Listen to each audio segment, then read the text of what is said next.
Hello, I'm Lonnie. I'm Amberlicious. We're Untitled Network. This is the halfway point of season 5 already of Rick and Morty. Episode 5. Episode is called Amortycan Grickfitti, which very obviously on this one is a play on the title American Graffiti. Yeah. Um, I've never seen American Graffiti, It's been some so years. I couldn't even tell you. yeah.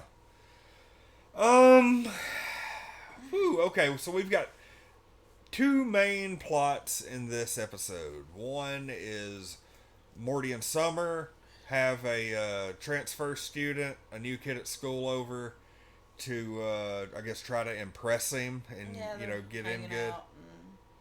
And then the other is Rick and Jerry go to some karaoke with some hell demons right out of Hellraiser, and things kind of go south. Beth gets involved, and they end up trying to rescue Jerry from hell. So That was a very that was very bland yeah. I know that synopsis. was a very just so okay. So I was gonna say I can add detail if you want me to. absolutely, and like we'll start with one thread, go through it, and then we'll go with the other one and Sounds great. kind of get some thoughts. So the reason why the kids even have the house by themselves is because Beth is called away to deliver 7 horses at the hospital because apparently they played very white at the racetrack and they had 7 pregnant horses. Okay, now I'm I'm just going by the way they presented this. Did it not seem like the horses getting pregnant incident happened right then and she had to leave? And then in the same night, the horses were having the babies? It did feel that way. It very much felt that way. I'm kind I of don't curious. think that was their intention. I really don't. I think it could have been worded different to express, hey, this happened and now I'm having to go deliver the babies. Yeah, like she Yeah. could have been like, oh, however many months ago or whatever it was, this happened. But no, she didn't specify that. No, she It didn't. really seemed like it happened right then. And like maybe they were having to break them up. But then she And then, made mention at later. 2 hours later, they had them. And that's, Yeah, Yeah. this entire um, episode takes place over the span of, I would say, probably about 4 hours. 4 to 5 hours. That's it, yeah. That's, I that's would fair. be willing to wager to say that all the episode begins around 6 p.m. and ends just after 11 p.m. at night. And we know for a fact it was like 11:06 or something like that. And they left the bar. Yeah, because they head back and go home. Rick, Beth, and Jerry do. Now, there apparently Rick supplied Hell with, I guess, material. A form Tools. of torture that they enjoyed Yeah. because it's hell. So they enjoy pain and torture and yada yada yada. Apparently, Jerry is so cringy, it's torturous, and it's like the ultimate torture. Like, And it's funny because every like a time he drug. tells, Can't get enough of it. like, they're all like pale white, like, Pinhead from Hellraiser. And whenever Jerry tells like a stupid joke or something, they all laugh and they turn like this dark purple color. Like it's like a really deep, like, otherworldly, like that. And they all turn like a dark purple, which is, I just, for some reason, I found that funny. I absolutely loved when, like, I've been going on about this all morning about when he's singing that "Oh Yeah" song. Yeah, it's like, oh my gosh, of course Jerry is singing that.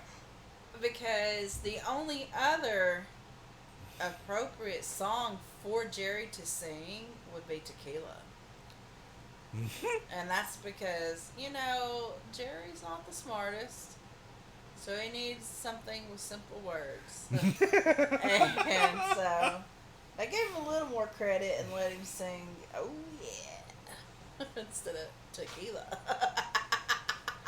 I mean, it's just funny because that song is typically shown, during like the coolness, cool stuff, or somebody's about to get laid or something. Yeah, well, that's And instead it's cheesy just 80s Jerry. bullshit is what it is. Well, yeah, but they show Jerry singing it, and it's like, it's like just funny, cringy comedy.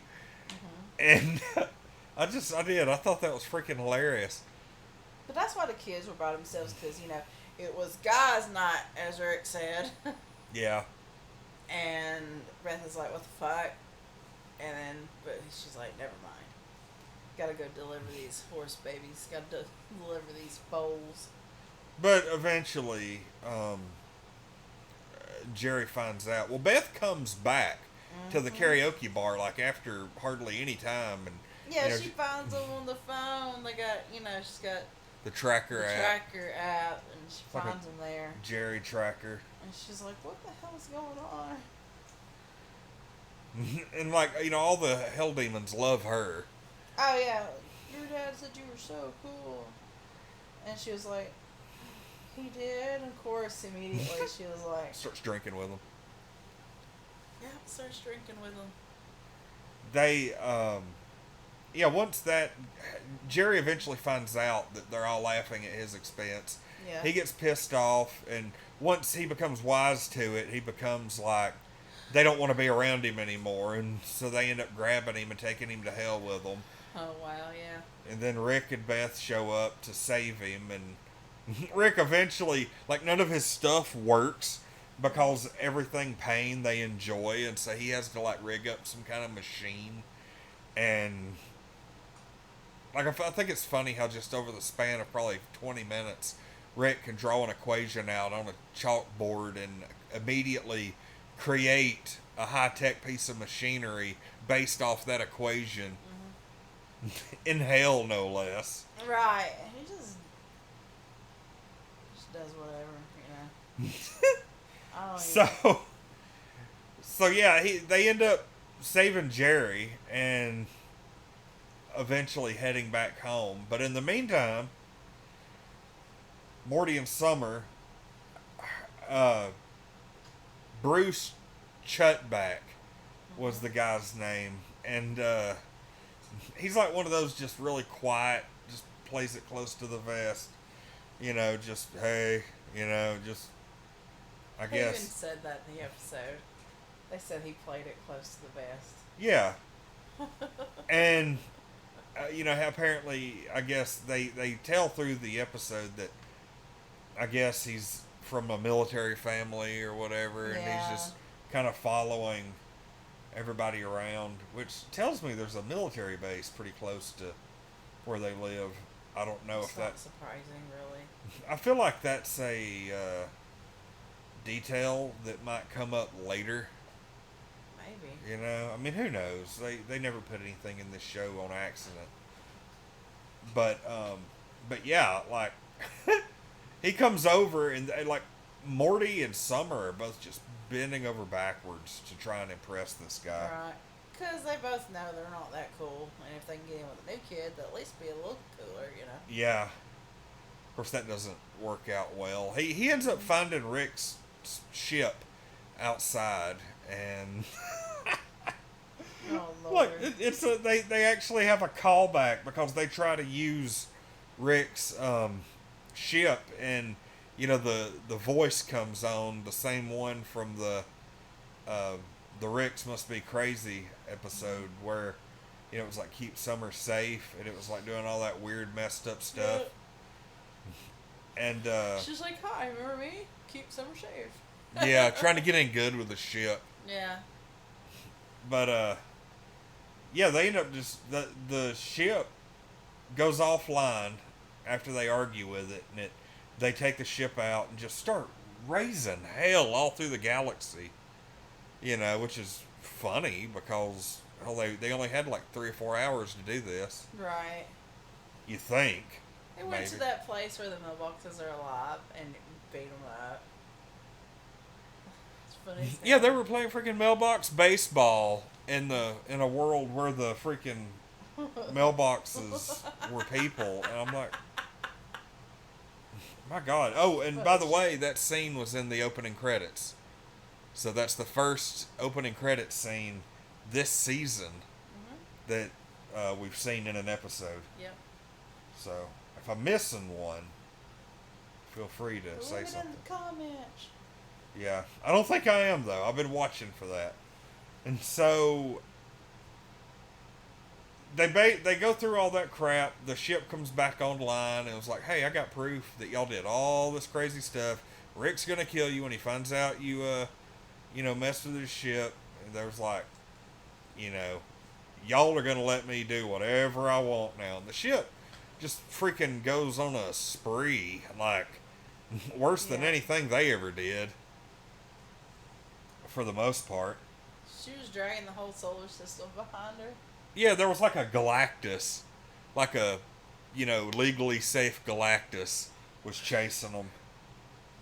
And she was using it as bait for him. That was a pretty neat little,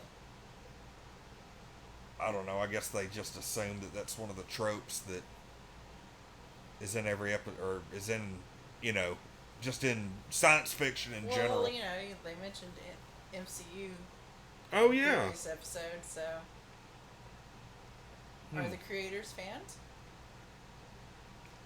of Rick and Morty? Oh, probably. Fans?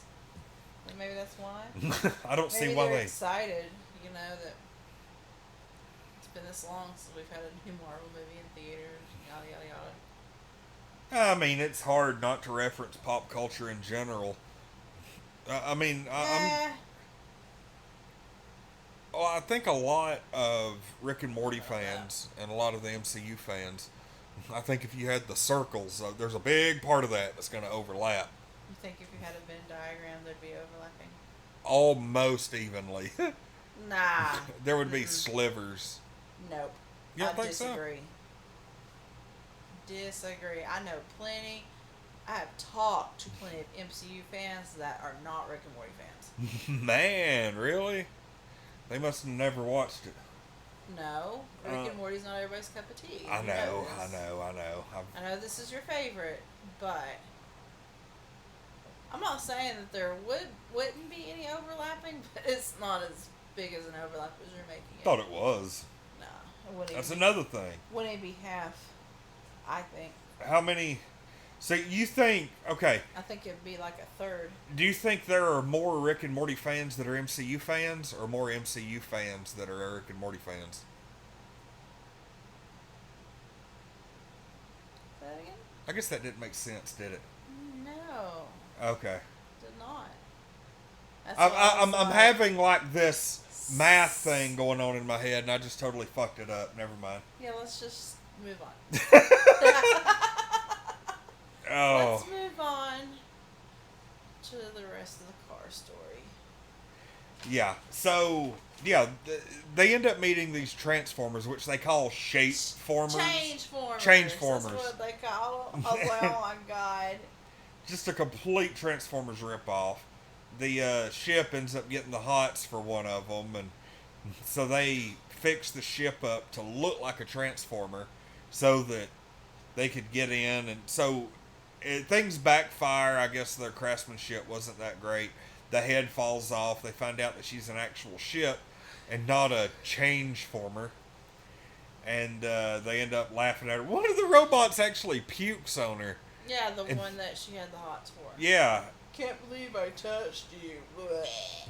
And so she ends up killing everybody there.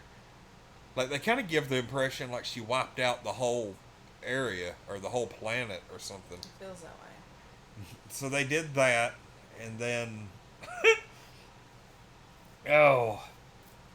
let's see.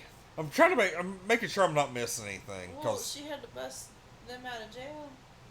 Oh yeah, they tried to get away from her. That's what it was, and they ended up getting captured. Yeah. And then she shows up and is going to rescue them, and shows up as the public defenders. Yeah, it was going to go like the diplomatic route, and was like, "Hey, blame it all on him." That was funny Yeah. because for a little bit you think they're actually gonna do it.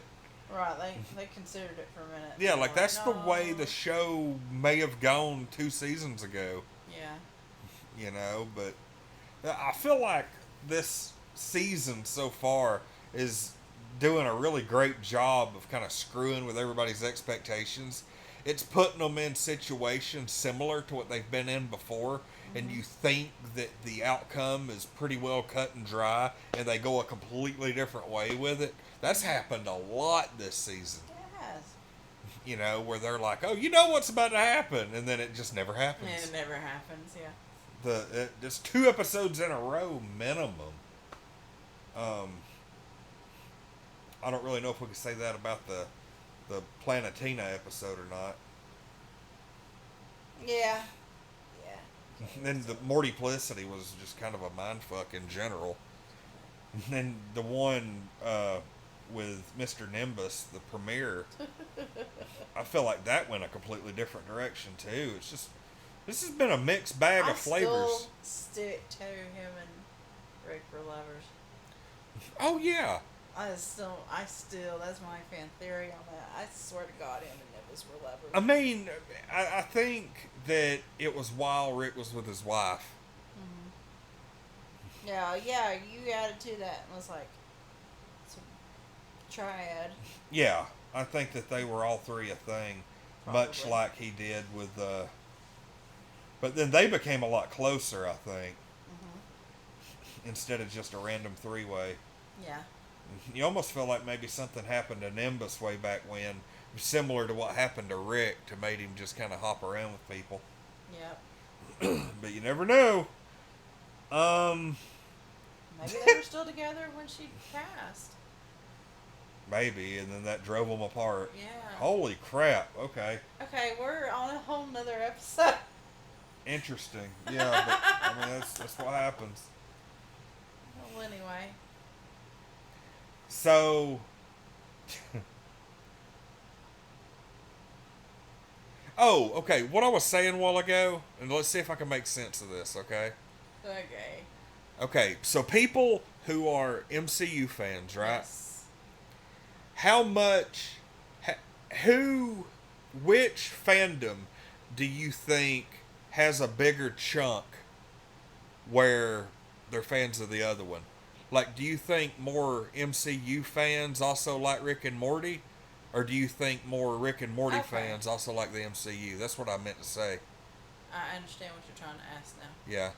I would say probably more Rick and Morty fans like the MCU as well. Yeah, I'm kind of leaning there. Yeah. Just because the MCU Just is... from my experience. Well, I think talking to people. the MCU is just so reachable to everybody that I almost feel like just on almost like a common sense thing. Like, of course more people, like the MCU, but Yeah.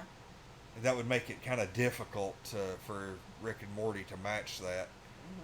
But unless you went like a per capita or something like that. Right. But yeah, I do, because I think the MCU is so much more approachable. I think they're going to far outweigh. There are so many people that can't handle Rick and Morty's humor. Yep. Whereas, if you're watching Rick and Morty, you just about watch anything. Right. But yeah, this episode pretty much ends with them finally making it home, and the car or the ship cleans everything off of her. She was like, "Rick can smell adventure," Right. which was funny, and he actually does sniff. Self-washed it herself and was like, "Rick can smell adventure." That was funny. That happens over the course of like 30 seconds, if even that. And so it was kind of funny because that dude that they were hanging out with, he said out loud like the unspoken thing that just about any new kid like that would do. and he was like, "Oh, I don't commit to any friendship for more than 24 hours. I'm gonna go to school for a couple of days and find out what your social standing is before I." And I was like, you know what? There are people who do that. Yeah. Like Yeah. there's people that do that at like work as adults and stuff like that. Right. They'll kind of scope everything out and be like, who's going to benefit me more? That kind of thing. Yep. It's like a big political game. Mm-hmm. But it backfires on him because It does. they realize that he wore the They're same. like, you're a douche. I don't want to be your friend. Well, yeah, but I'm talking about at school. Yeah. They find out that That's right. he wore the same pants 2 days in a row, and everybody shuns him because of it. Everybody shunned him. That was, He even had his own song. Now that's some funny crap. The after credit scene was so funny. You know what made it funny? Them fucking mailboxes coming back and beating the shit out of him. Oh, yeah. Yeah, they actually went to a planet where the mailboxes were people, and they were like playing mailbox baseball with them. And then at the very end, they show up and beat the hell out of him, that was pretty funny. That was hilarious. How do you like it? This episode of the season, I think this is, of course, this looks like the musical episode, the one with some music numbers and stuff, because it had like 2 versions of Dude's song, and then it had Jerry singing "Oh Yeah" at karaoke. It was just like, it was just a bunch of goofy music. It was. They had kind of a nod to interdimensional cable. I feel like they do this every season just to mention it. Oh, well, yeah. Although I am kind of curious, because there's always something. There was, like last season was the Story Train. Mm-hmm. Before that was Morty's Mind Blowers, and then you had 2 episodes of interdimensional cable for the first 2 seasons. Mm-hmm. So I'm curious, what the hell is this season going to be? Think they'll go back to Morty's Mind Blowers, or? No, I don't think. Morty's Mind Blowers is too great to repeat, honestly. You like it better than interdimensional cable? Yeah, I do, actually. Interesting. Not to fault, like, interdimensional cable. I really like that episode, but I think Morty's Mind Blowers is slightly better. Okay. I can kind of see that. It's hard to compare the two because they're 2 different things. Yeah, they're apples and oranges. Well, they're gonna have another kind of fruit this season, I think, and God only knows what it's gonna be. Pears. No, I'm just kidding. Well, we know sometime all the episodes are airing consecutively, so every week we're gonna get a new one through through episode 10, which is fantastic because last time they split it into 2 5-episode halves. It's going to be so cool to see this, and then we're not even going to really have to wait too long between 5 and 6, and everything's just finally gotten on track, and I feel like the show, with very, very few exceptions, is some of the best that it's ever been. Like, it is. This season's so great. What do you give this episode? 10. Oh, really? Yeah. I think it was that great? Yeah, I've watched it twice now, and the second time it did not fade at all for me. Interesting. Yeah, and it's held up by some strong points. Mm-hmm. Like there's some really funny stuff I feel that holds this episode up, but it's strong enough to where I'm like, okay. Interesting. I give it an 8. Okay. There's just a couple things I was just like, ugh.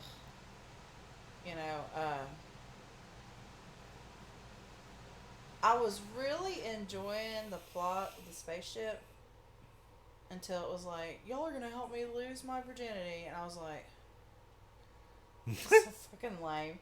I was like, seriously? I'll think about it. It's programmed by Rick, though. Spaceship? I don't care.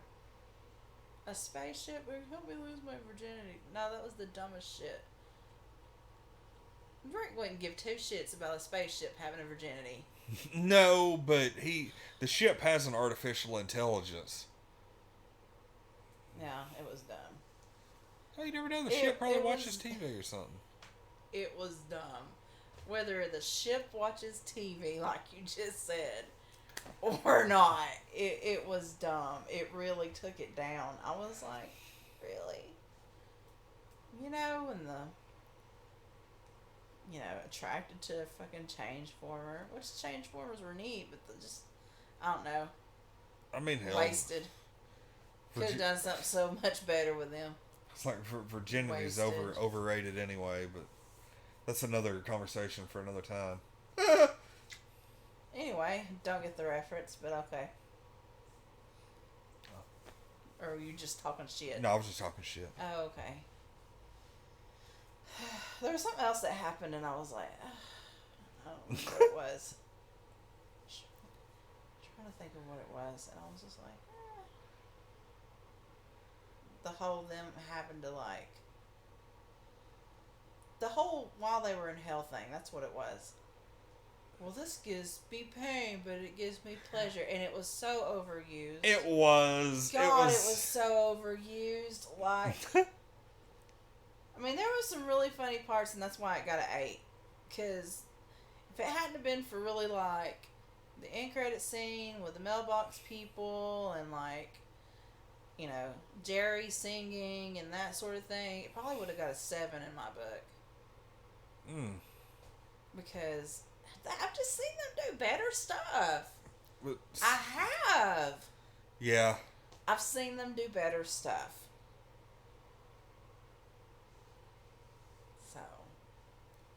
So what's your favorite it wasn't episode? A terrible episode, but it wasn't my favorite. Just really quick, out of the first half, do you have a favorite episode? Probably last episode. Oh, the sperm episode?